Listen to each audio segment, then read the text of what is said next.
I apologize for the lost sound. Mode 2, 15 miles per hour going into the park.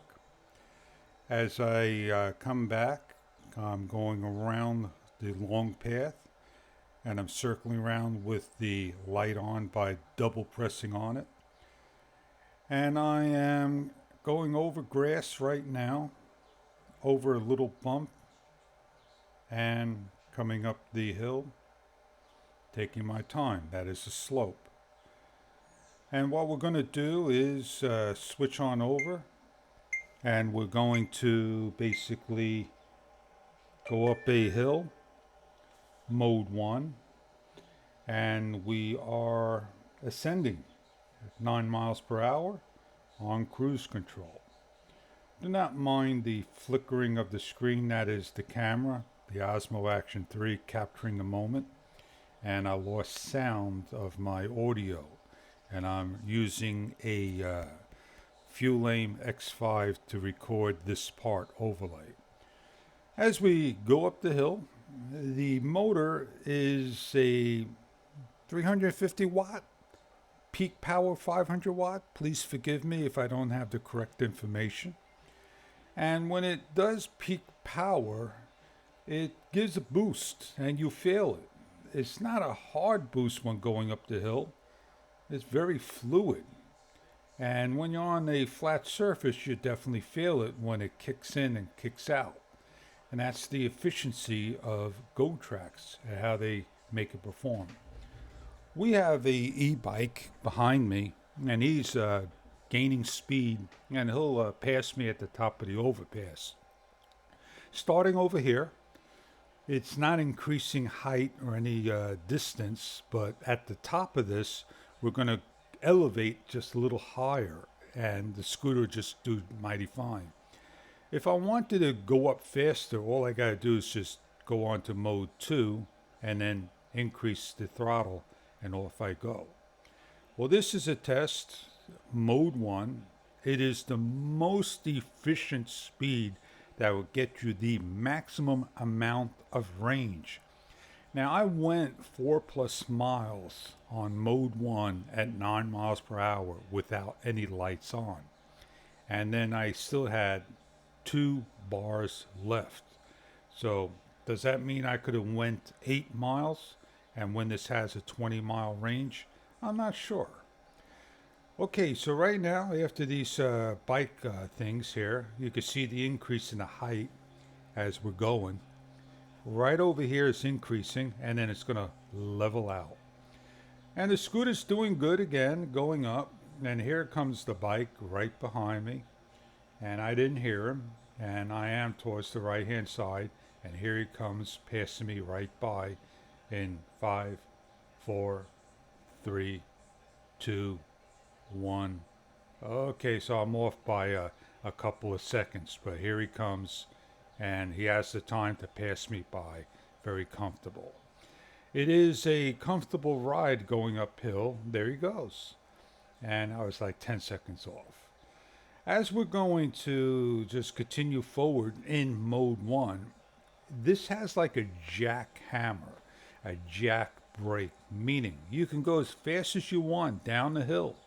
You're not going to go faster than the miles per hour you got on there. You can get off and you could cruise to save power, yes, but you can't save power if you're on full throttle going down. So we are going to go switch over from mode 1 to mode 2. And we're going to repeat the same process going up in mode 2, which has the maximum speed of 15.5. And this thing only shows 0.0, 14, 15, 16 like that. So we're switching over. We're going to full throttle it.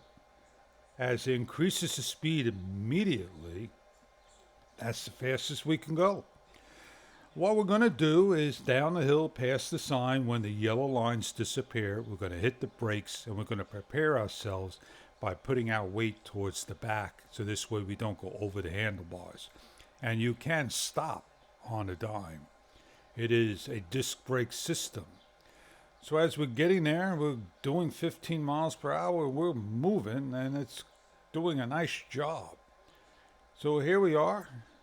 We're getting ready. You'll see the transition over in just about a couple of seconds. Right after the sign, I'm preparing myself.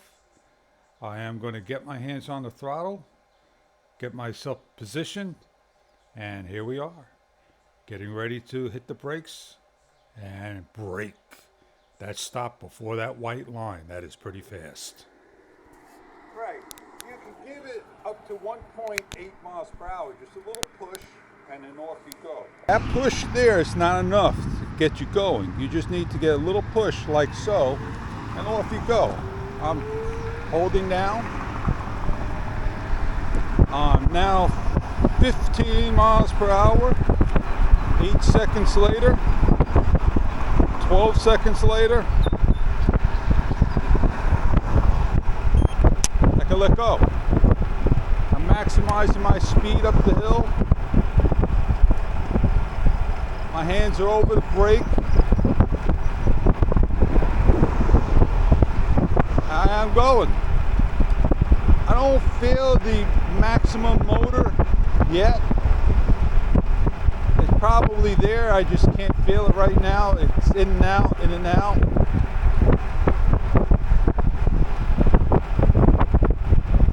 There we go, up the hill.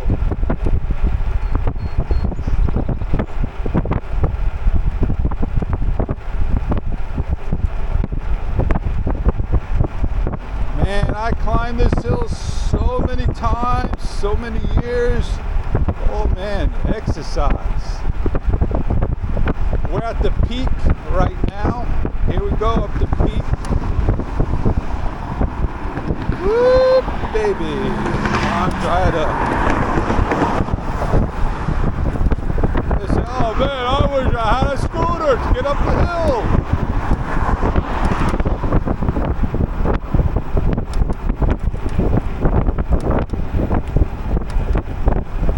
I'm trying to position my back foot. 6 feet, about 160 pounds. Here we go down the hill.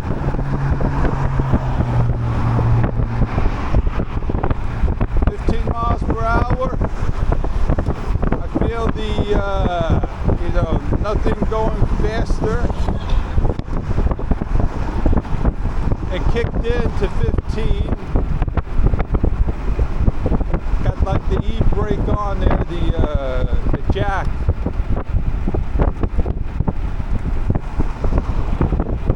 Now if I kick off the throttle, it's not going to, I'm going to kick off the throttle and I can feel it slow down. 14, it's dragging right there. So I have to be on the throttle to go 15, and it's not conservative if you do that. So when you're doing 15 down the hill, you're basically using the maximum amount of power of the machine. Even at 9 miles per hour, that's not conserving power back into the scooter. That's what it should do. Going down the hill, it should rejuvenate, generate power back in. Now I am going to kick off. I am finished with the decline. Now let's get on out of here so we can get into a quieter place so I could yip and yap to you.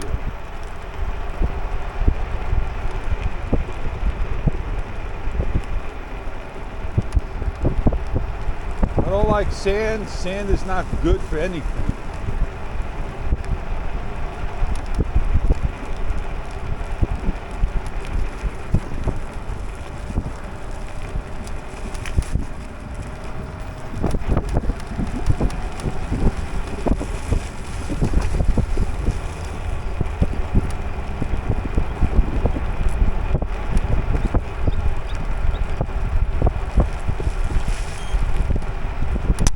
There's a beep that tells you you're on cruise control.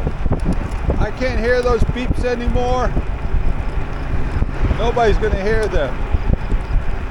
But you have a light indicator telling you that you're on cruise control.